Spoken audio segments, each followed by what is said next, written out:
లక్ష్మీ కుబేర వ్రతకథలు. పూర్వం మహర్షులంతా సూతులవారి వద్దకు చేరి, ఓ మహాత్మా, భూమిపై మనుషులందరూ ధన సముపార్జన కోసం అష్టకష్టాలు పడుతూ ఉంటారు. చాలామందికి ప్రారబ్ధ కర్మ వల్ల ఎంత కష్టపడినా ధనం, ధాన్యం, భుక్తి లభింపక, జీవితంలో అభివృద్ధి లేక, సుఖ సంతోషాలు లేక అల్లాడిపోతూ ఉంటారు.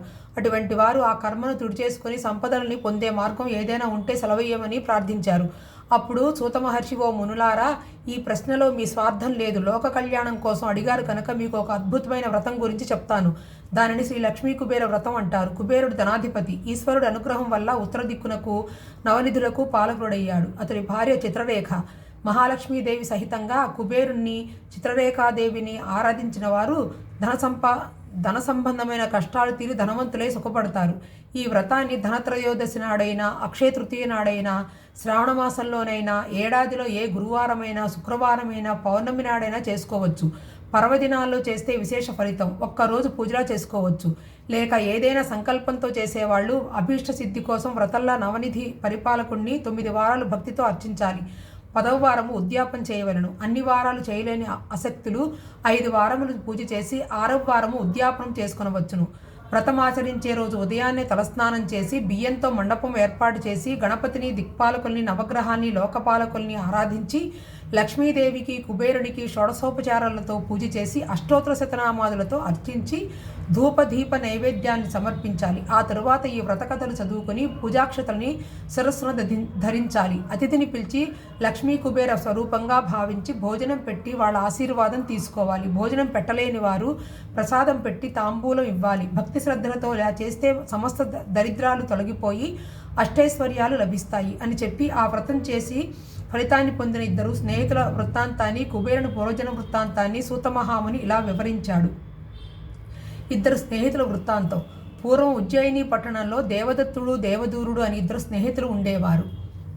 పేరుకు తగ్గట్టే మొదటివానికి దైవం పైన అచంచల విశ్వాసం, రెండవవాడు నాస్తికుడు. తన జీవితమంతా తన సామర్థ్యం పైన నడుస్తోందనే అహంకారం మెండు.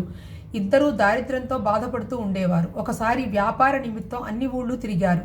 సరైన లాభం దొరకక అలసిపోయి ఒక గ్రామంలో ఆలయం అరుగుపైనే పడుకున్నారు.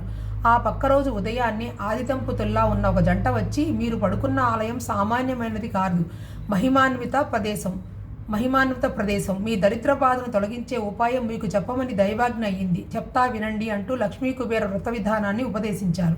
2 గ్రామానికి వచ్చాక దేవదత్తుడు ఆ వ్రతం ప్రారంభించాడు. ఏ కళన ఉన్నాడో కానీ దేవదూరునికి కూడా ఆ వ్రతం చేయాలనిపించి చేశాడు. 2 దాన ధర్మాలు చేసి జనులకి భోజనాలు పెట్టారు. అచిర కాలంలోనే గొప్ప ధనవంతులు అయ్యారు. అష్టైశ్వర్యాలని సంపాదించుకున్నారు. దేవదూరుడు ఒకనాడు మనస్సులో, ఈ వ్రతం నన్ను నిలబెట్టడం ఏమిటి, నేను నా తెలివితేటలతో ఎదిగాను అని అహంకరించి ఆ వ్రతం మానివేశాడు. తొందరలోనే అతని సంపదలన్నీ విచిత్ర పరిస్థితుల్లో చేజారిపోయాయి. బుద్ధి తెచ్చుకొని మళ్ళీ ఆ వ్రతాన్ని ప్రారంభించాక మళ్ళీ సంపద నిలిచింది. అది మొదలు జీవితకాలం వ్రతం ఆచరించాడు. మానవుడు తన సంపాదనంతా తన తెలివితేటలతోనే వచ్చిందని అహంకరించక, పైనున్న ఒక శక్తి తనని నడుపుతోందనే స్పృహతో దాన ధర్మాలు చేస్తూ ఒకరి ఒద్దికైన జీవితం గడిపితే దైవానుగ్రహం లభిస్తుంది. అదే ఈ వ్రతం అంతర్లీనంగా చెప్పే సందేశం. కుబేరుని పూర్వజన్మ వృత్తాంతం. పూర్వం ధనదత్తుడనే ఒక లోభి ఉండేవాడు. అతడు ఎన్నో రకాల వ్యాపారాలు చేసి ధనాన్ని కూడబెట్టాడు. గొప్ప పేరు ప్రతిష్టలు సంపాదించాడు. 3 కుమారులు 3 కుమార్తెలు ఉండేవారు. అపార ధనవంతుడైనా ఏనాడు దాన ధర్మాలు చేయక కూడబెట్టేవాడు. పైసా ఖర్చు పెట్టాలంటే ముందు వెనక చాలా ఆలోచించేవాడు. ఏనాడు ఏ దేవాలయంలోనూ ఒక్క పైసా వేయలేదు. యాచకుడికి దానము అసలే ఇష్టం లేదు, ఇవ్వలేదు. యాచకుడికి అసలే దానం ఇవ్వలేదు.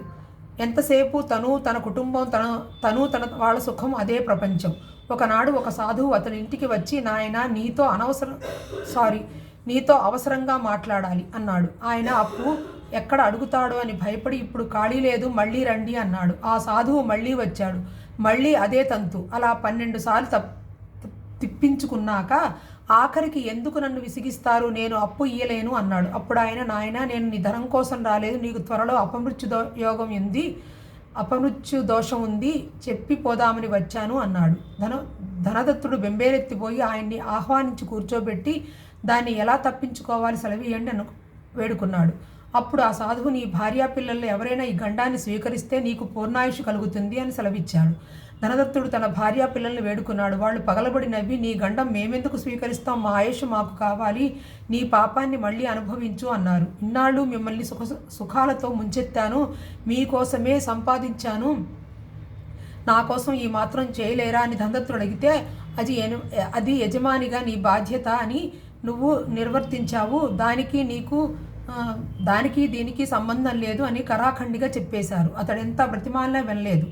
అతడిలో తీవ్ర వైరాగ్యం ఉదయించింది. సాధువు పాదాలను ఆశ్రయించి శివార్చనలు ప్రారంభించాడు. యాచించిన వారికి లేదనకుండా దాన ధర్మాలు చేస్తూ రాత్రింబవళ్ళు ఈశ్వరార్చన చేసి ఆఖరిలో కైలాసానికి చేరాడు. అక్కడ పరమేశ్వరుణ్ణి అకుంఠిత దీక్షతో సేవిస్తే